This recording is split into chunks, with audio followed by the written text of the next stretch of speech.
Splendid air. Rough shooting. Perhaps a little fishing.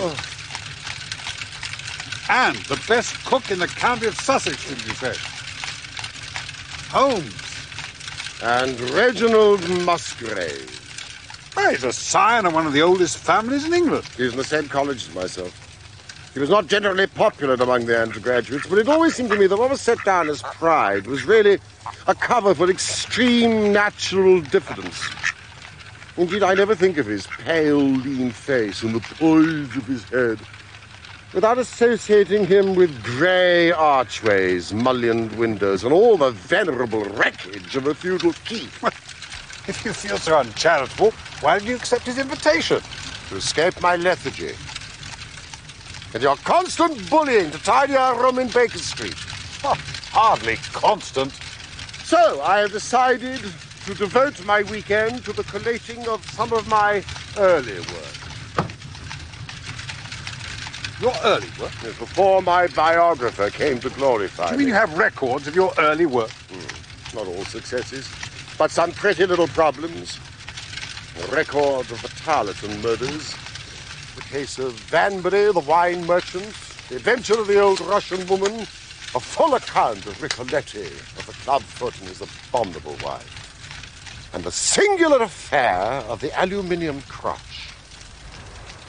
Aluminium crutch? Now, that was something a little recherche. I wish I had notes of these cases. Yes, my boy. Well, it may hold my interest for a few hours while you potter with our host through the antiquities of a bygone age.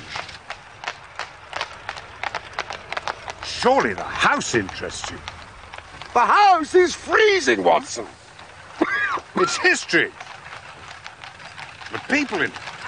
On your previous visit, I remember you telling me that you enjoyed some lively conversations with the butler. What's his name? Brunston? Oh, Brunton. A young school teacher out of place.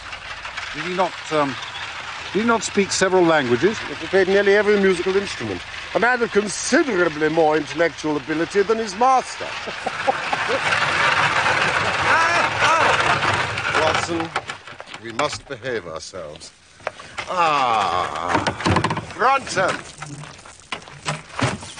Mr. Holmes, a pleasure to see you again. My friend and colleague, Dr. Watson. Welcome to Hurston, sir. Musgrave. My friend and colleague, Dr. Watson. So glad. It's a long time. Yes. And how has all gone with you? Oh, busy. Since my father died, I've had the estates to manage. And as I'm now a member of Parliament for the district as well. But you, I have noted, are still turning to practical ends and powers with which you used to amaze us at college. Yes, I'm still living by my wits. And how is the dear wife?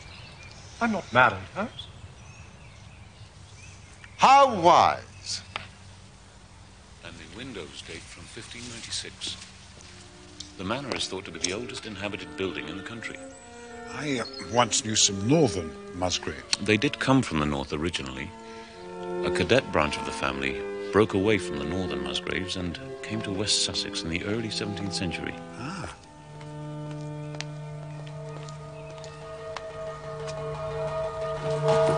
Holmes.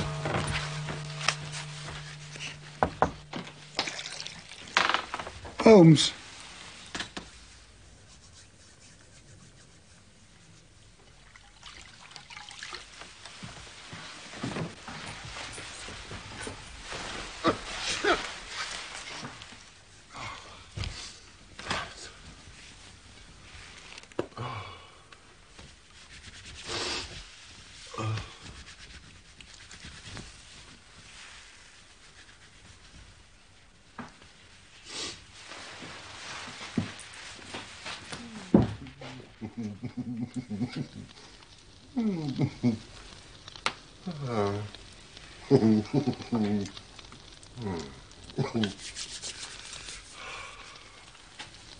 More brandy, sir? No, Brunton.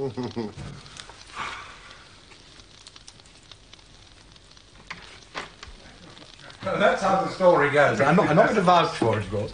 But the commission is over here. It's signed by Prince Rupert. It's for my ancestor, Ralph Musgrave. Yes, to join his cavalry troop at Edge Hill. Rupert's seal and commission, Holmes. Astonishing. It's one of the boots worn that day. Oh. If I may be so bold, sir. The boot was worn by his brother, Sir Roland Musgrave, at Naseby.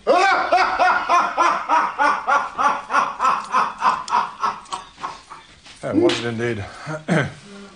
As my butler was once a schoolmaster, I must bow to his scholarship over mine in matters of my own family's history. No, never mind. You may leave us now. Brunton, where is Rachel tonight? She has a slight distemper, sir. I told her to go to her room.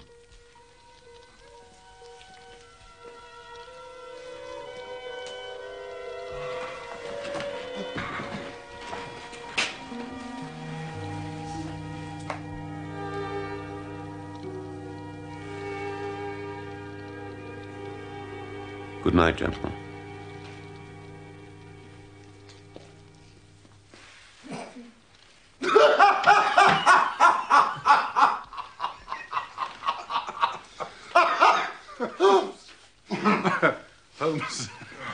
Holmes has told me of Brunton's extraordinary gift. I remember my last visit, he spent several hours explaining to me in French the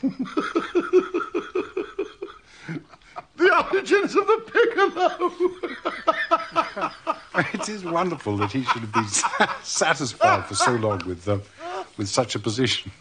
But I suppose he's been comfortable and lacked the energy to make a change. Oh, yes, indeed. The butler of Hurlston. It's always a thing that is remembered by all who visit us. Oh, dear Musgrave. However, this Paragon does have one fault. Bit of a Don Juan. Well, it's not a difficult part to play in a quiet country district. When he was married, he was all right, but since he's become a widower, we've had no end of trouble with him. I mean, a few months ago, we were in hopes he was about to settle down again. He became engaged to Rachel Howells, my second housemaid, but he's thrown her over, taken up with Janet Tregallis, my gamekeeper's daughter. Now, Rachel's a very good girl, but she is of an excitable Welsh temperament. Now she wanders around like a black-eyed shadow, thoroughly unsettling the household. Rachel?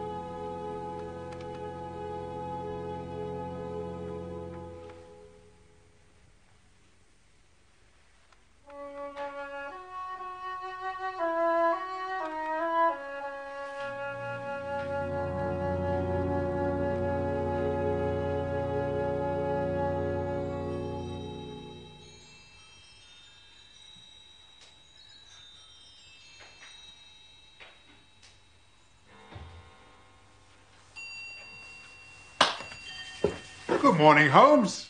Sir Reginald. Shh.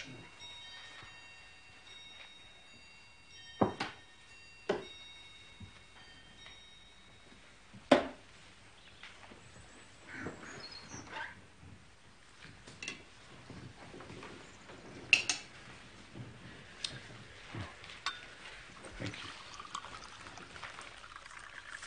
Where's Brunton this morning? It's all right. It's all right. It's nothing. Nothing. It's all right. It's all right. The girl is fainting, Watson. My dear young woman, you should not be at work. You should be in bed. You may leave your duties, Rachel. Come back when you're feeling stronger. Oh, I am strong enough, sir. I'll be the judge of that. You must go to your room. Lie down. And on your way, tell Brunton that I wish to see him.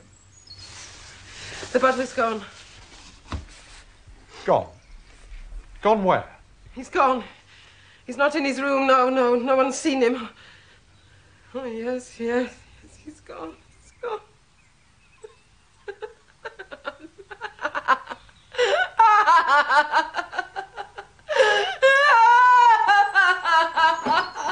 It's all right.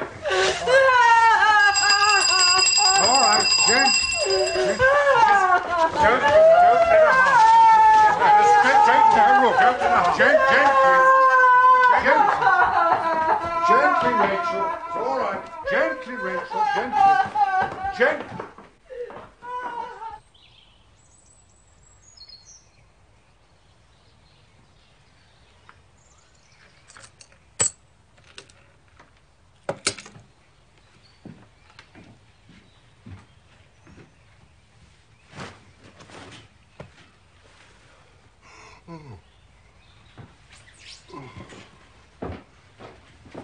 But the bed's not been slept in. Have you searched the house? Oh, from cellar to garret. The girl was right. There's no trace of him. He's gone. Difficult to see how a man could have left. I mean, the windows and doors are all fastened. And what man goes away in the middle of the night and leaves all his possessions behind? And money, watch. Well, I've given the girl something to calm her down, and I've taken the liberty of sending for a local nurse. She's in a most unusual nervous state, and should on no account be left alone for a while. This is the girl who was engaged to Brunton? Rachel Howells, yes. A girl with a fiery Welsh temper. Oh, Watson. Well, gentlemen, look, I have no intention that this small domestic incident should ruin your weekend. I propose we continue our plans for a shoot. And we'll return, hopefully, to some simple explanation.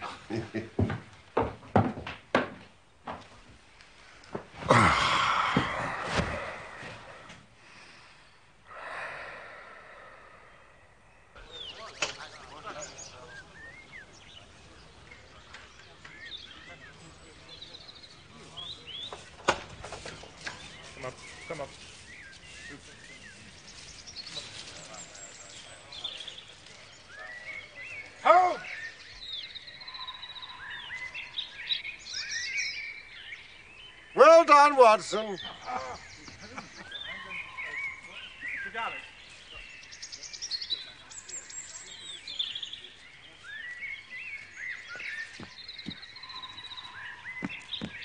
Holmes.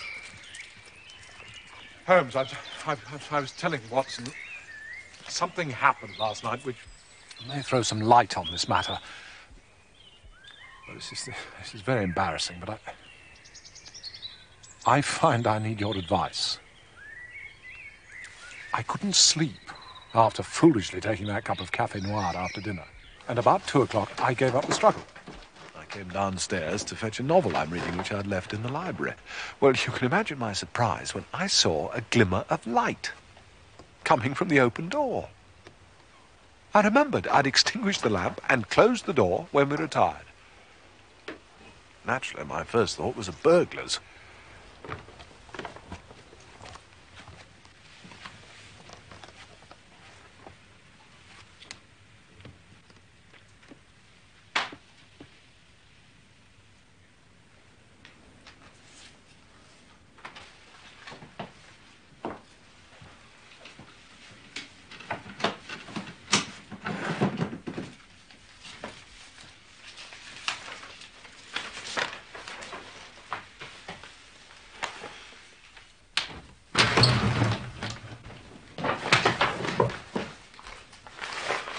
So, this is how you repay my trust.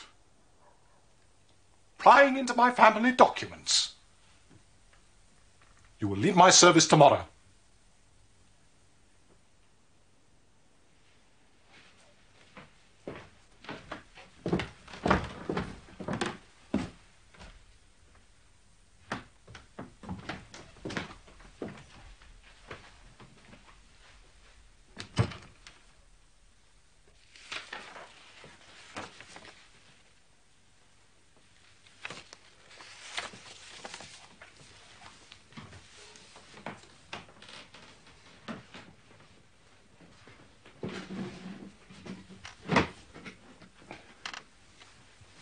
Mr. Musgrave, sir.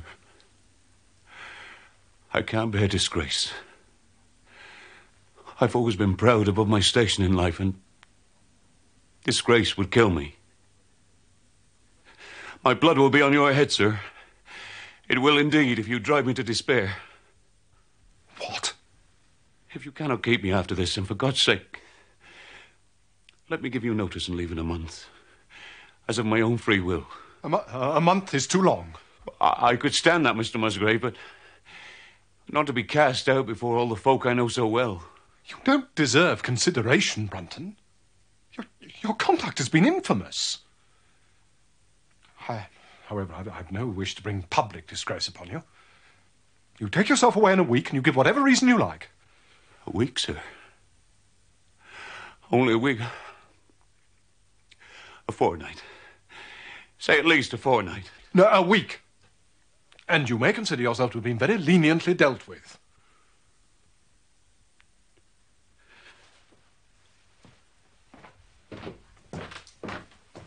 But what is strange is that he seemed most anxious to stay. Well, it's quite plain to me what happened. He went back to his room, thought it over, decided to stage his disappearance, there and then, cleverly.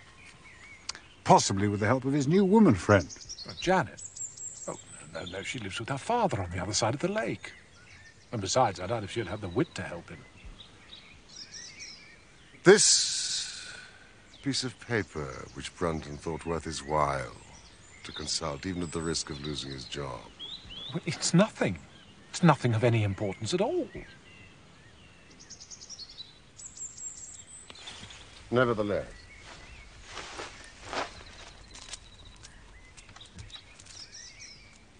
It's simply a copy of the singular old observance called the Musgrave Ritual. A ceremony peculiar to our family, which each Musgrave has to go through on his coming of age. It's a strange catechism. Undated, but written in the style of the middle of the 17th century. Would you and Watson be good enough to read it out to me? Oh, Doctor, I know it by heart. Whose was it? His who is gone. Who shall have it? He who will come. Where was the sun? Over the oak, Where was the shadow? under the elm. How was it stepped? West 8 by 8, south 7 by 7, west 6 by 6, south 5 by 5, and 2 by 2, and so under. What shall we give for it? All that is ours, Why should we give it? for the sake of the trust.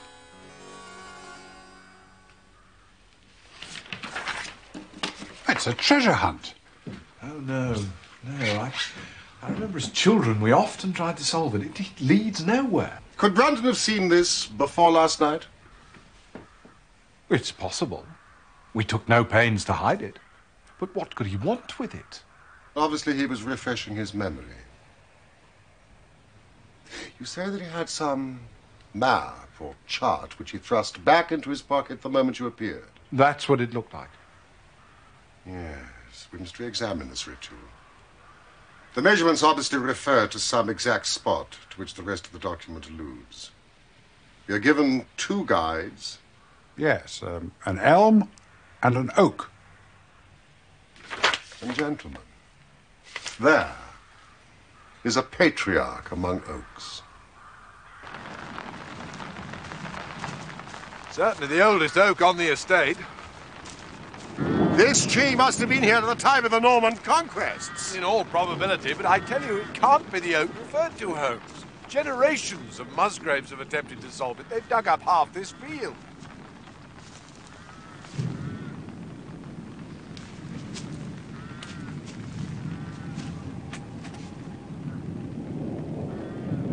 You are right, Musgrave. This is not the oak referred to in the ritual. Are there any other large oaks in the immediate vicinity? Not within a mile of the house. Where was the sun?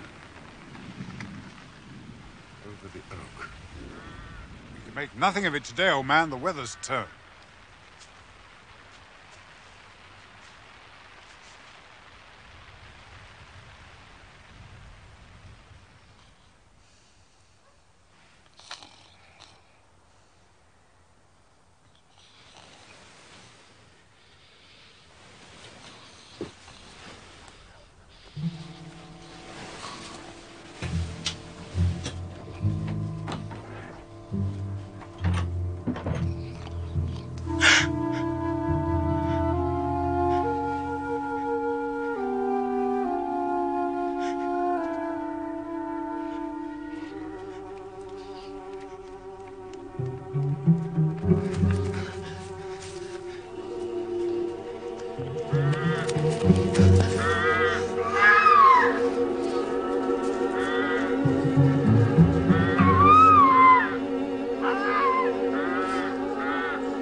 It's 8 foot deep here.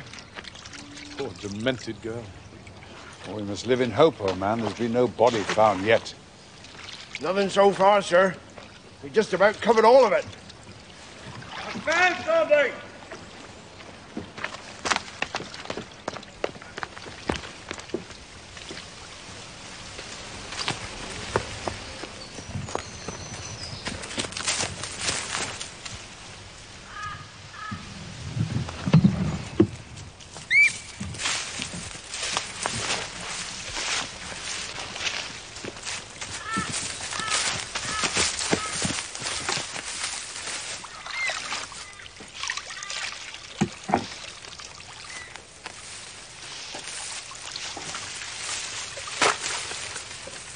What does it contain? Nothing of value. Could have been thrown in by anyone at any time. No, recently, or the water would have rotted the bag. The maid last night. Well, it would explain her journey to the Mere, but then... where did she go?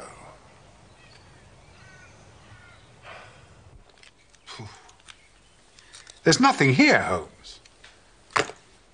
It's just a mass of rusted and discoloured metal and some pebbles. And where is Brunton? Or Rachel?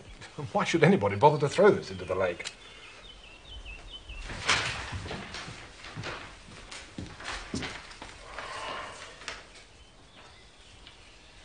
I'm convinced that there are not three mysteries here, but only one. And the solution of one may prove the solutions of the others.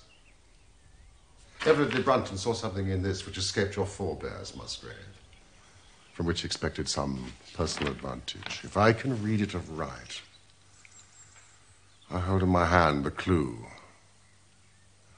to the truth concerning both the butler Brunton and the maid Howells.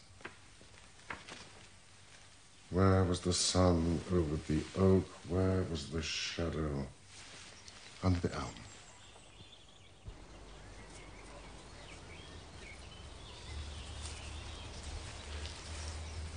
So this is where it grew? Yes?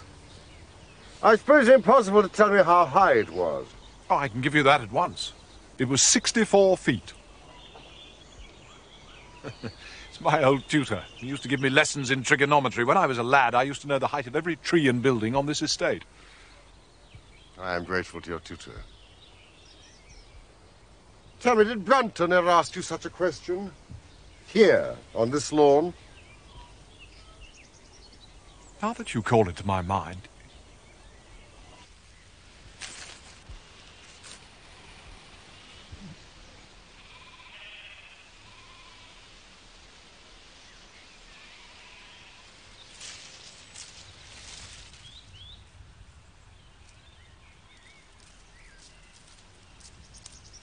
Brunton? What are you doing here? Enjoying the evening, sir. This is my private lawn. You'll pardon me for asking, sir. The elm that once stood here, that was struck by lightning. You wouldn't remember the height of it, would you, sir? Well, why should you want to know that? Well, I'm arguing with Mr. Tregallis about it. I say it was 50 feet, he puts it higher. We've a small wager on it. Oh, well, you've lost your wager, Brunton. It was 64 feet. Ah, was it? I shall just have to be a good sport and pay up then. Thank you, sir.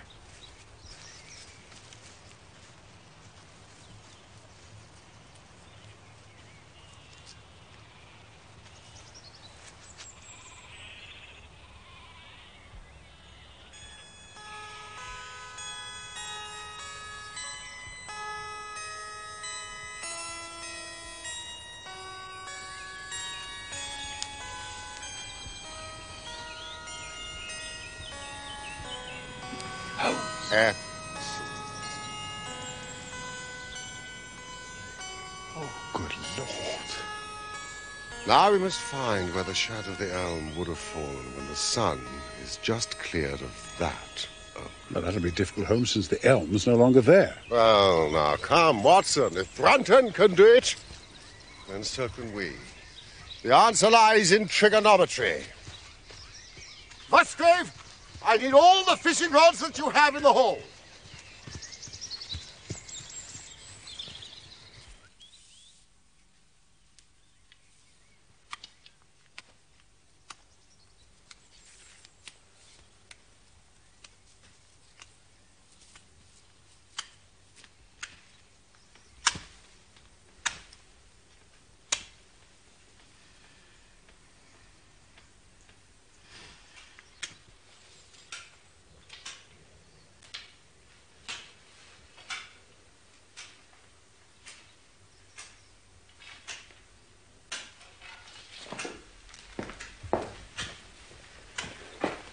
Holmes. Yes? I I don't quite follow this. Ah, splendid. Musgrave. Every rod in the house. Thank you.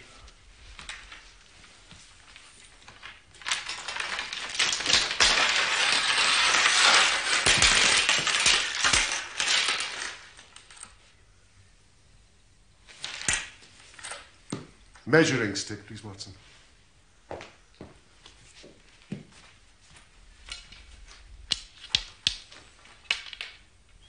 Would you hold that for me, Musgrave, please? And that. Now, will you take the last yard of the string and tie it to the base of the fishing rod, Watson? Yes. And when you've done that, would you bring the ritual and join me on the lawn?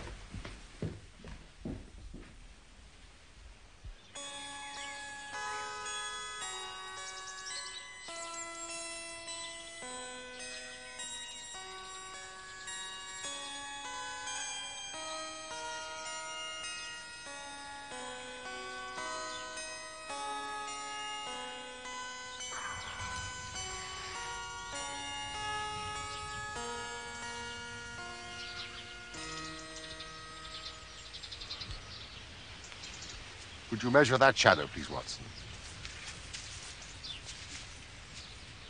9 feet. So the calculation is now a simple one. If a fishing rod of 6 feet throws a shadow of 9 feet, then a tree of 64 feet would throw one of... 98. 96. Yes, of course. And the line of one, of course, would be the line of the other.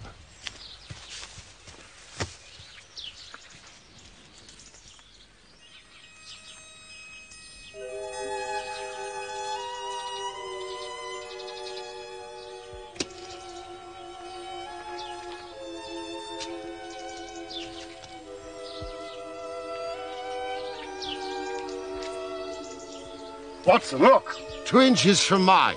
Mark made by Brunton. Now, read out the steps. West, 8 by 8.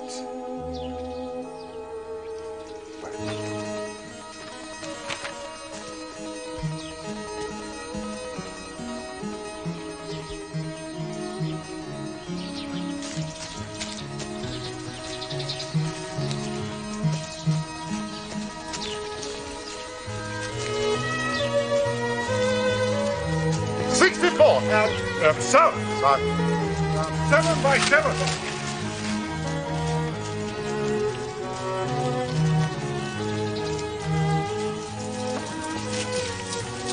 $49. West, 6 by 6.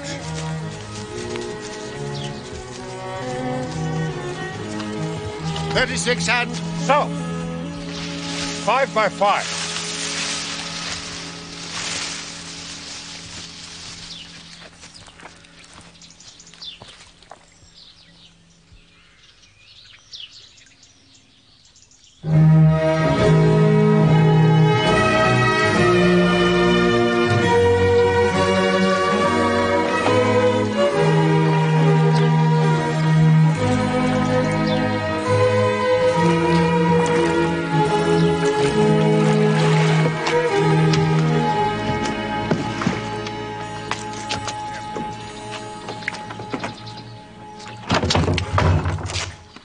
And? 2 by 2.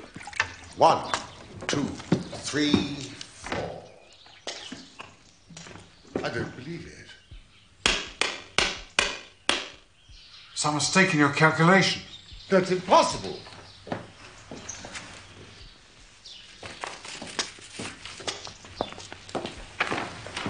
Brunton hasn't been here.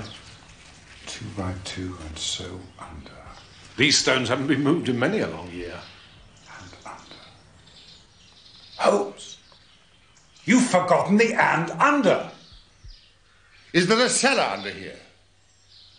As old as the house.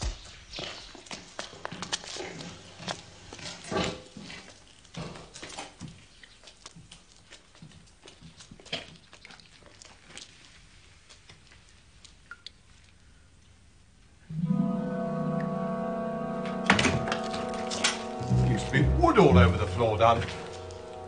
That's Brunton's muffler. I'd swear to it. Watson!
Inspector, this is a friend of mine, Dr. Watson. Inspector, I have some experience in forensic pathology. The man has been dead for 2 days. Cause of death, suffocation. No wound or bruise on his person, sir? None. Accident, eh? Oh, there's no doubt about it. He must have been down there alone, and the flagstone just fell shut on him, poor fellow. Yes, Sir Reginald, I'm told that your butler was down in the cellar in an unused part of the house. What was his business there, sir? A butler's duties are many and varied, Inspector. I can't possibly answer that question. Well, no one would have heard his cries for help in that part of the house. That is the point, surely, Inspector.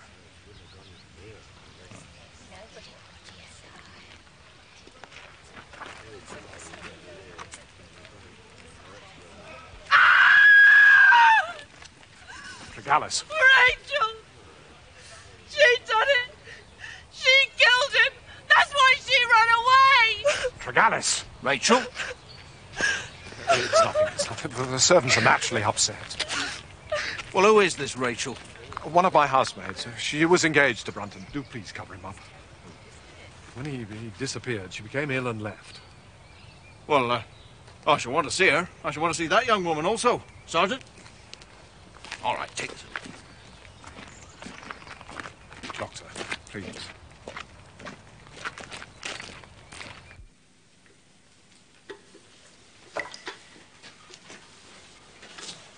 The local inspector, Holmes, would like... If you could find a plausible explanation for him to avoid publicity in this wretched...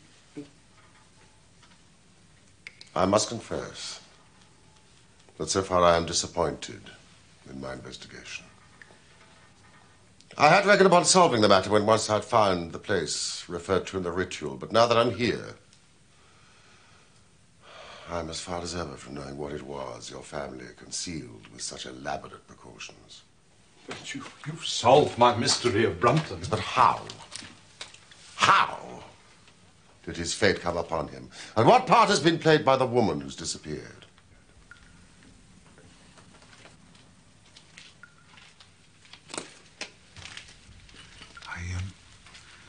I should explain Holmes' methods in such cases. He puts himself in the man's place, having first gauged his intelligence. Then he tries to imagine how he himself would have proceeded in similar circumstances. In this case, Brunton's intelligence is first rate. So you see, it is unnecessary to make allowance for the personal equation. As the astronomers have dubbed it.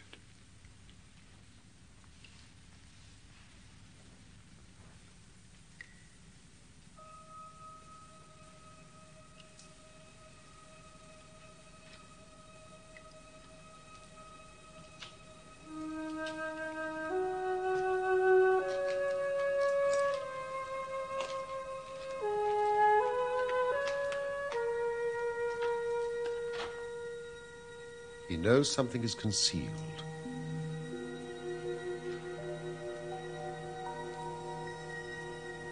He has spotted the place.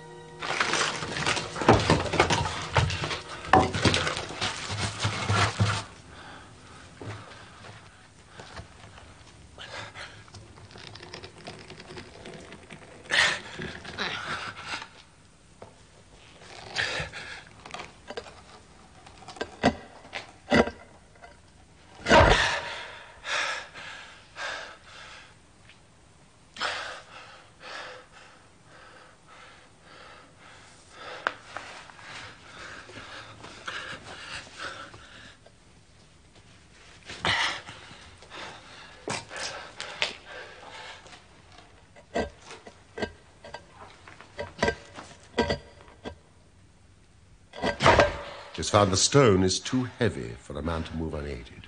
So, what does he do? Help from outside. No one to trust. Help from inside. But who? Rachel. She still loves him. He sees it in her eyes, for all her show of hate.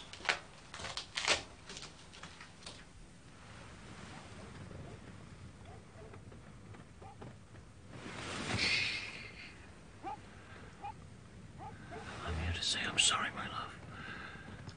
I'm a foolish man. I don't deserve you. You don't. Forgive me, Rachel. Why? There's no one else for me. No, never has been. You know that. As this house, it eats into your soul. Let me take you away from here. Let's start afresh. Your promises. Oh, Richard, you make them so freely. You've never loved me. Oh, you're wrong. Oh, I love you for your beauty and your spirit. We're a perfect match. With my brains and your heart. What do we want with service to others? The world is out there calling us, my love. And how do we get out there with no money? We'll have all the money we need. I've found something in this house all them country squires have missed. Now I've found it and I'm ready to go. But not without you. I couldn't live without you. I'm to be your husband, Rachel.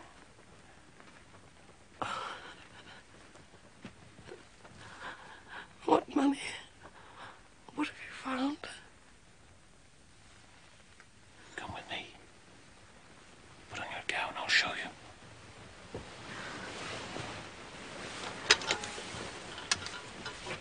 Softly now.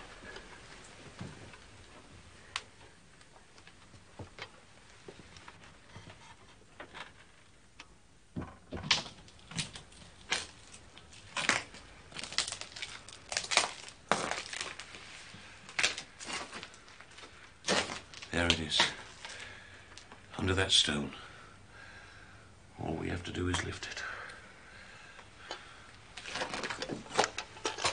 Now pick up that wood. And when I lift this, you wedge it. Come on, woman, do as I tell you.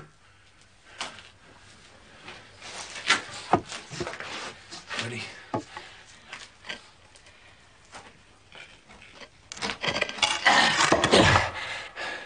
And another one.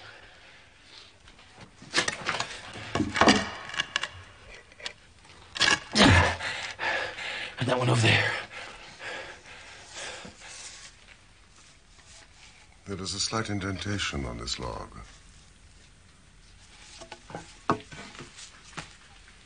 And on this. Caused by the weight of the stone. Heavy work for a woman. And this, I think, has been used finally as a support.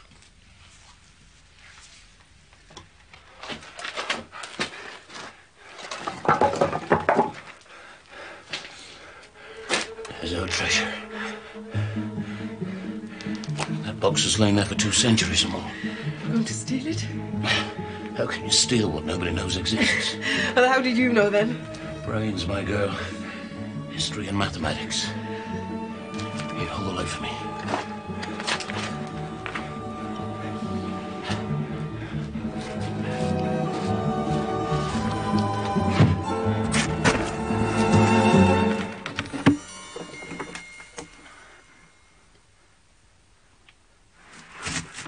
Bring the light closer.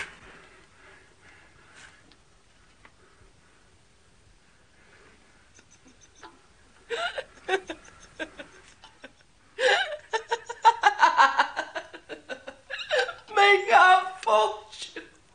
Oh, yes, that's a fine promise. Quiet. There must be some value in it. Oh, clever are you? Oh, pride more like. Oh, better than than your masters. Quiet, woman. I know your cleverness. Husband! You just needed me to help you. If it had been treasure, you'd have been off and away without me. You'd have gone with her. You're a fool if you believe that.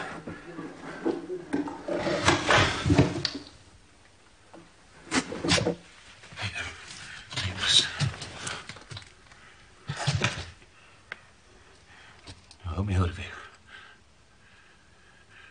Rachel. Rachel! My love, get help. I can't breathe. Get Mr. Holmes. Quickly. Please, my love. Rachel! Oh, God. Help me! Rachel! Rachel! Help! Rachel, I can't breathe! Rachel! Rachel, help me!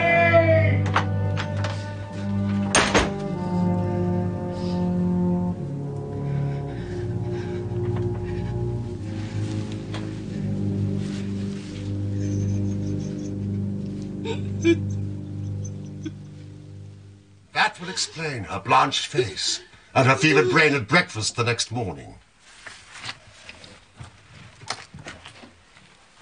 Nothing but fungi. What was in the box, Holmes?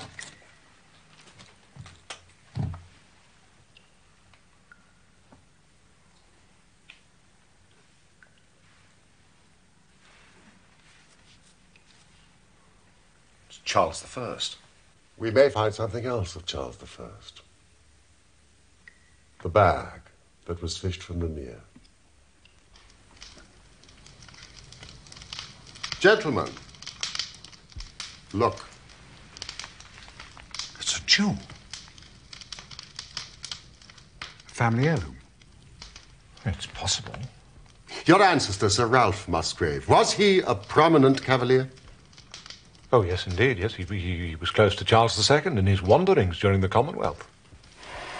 Then I think that should give us the last link that we wanted.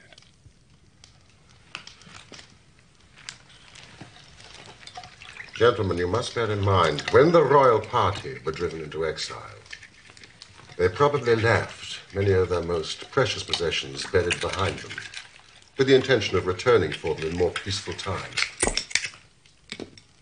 Gold, Musgrave. Watson, I believe you have in your hand a relic which is not only of great intrinsic value, but also of great importance as a historical curiosity. What is it? Nothing less than a fragment of the ancient crown of the kings of England. The crown? Oh, no, Holmes, it's too fanciful.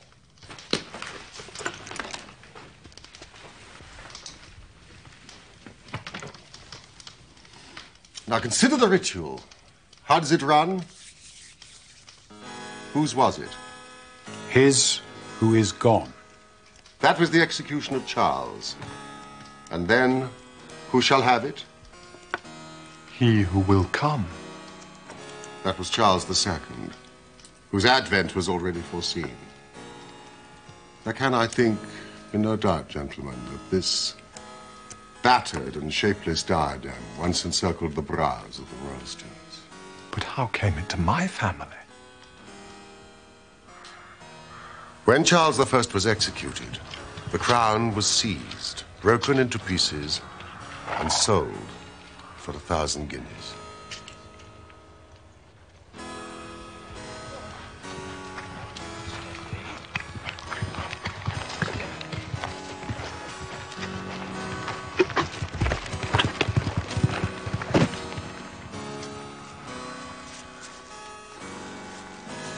Since then, there has been no trace of it. Until now. But why did Charles not get it back on his return? That is a question which may never be answered. When your ancestor died, by some oversight, he left this guide to his descendant without ever explaining the meaning of it. Father to son. Until at last, it came within reach of a man who tore its secret out of it. And lost his life in the venture. Rachel?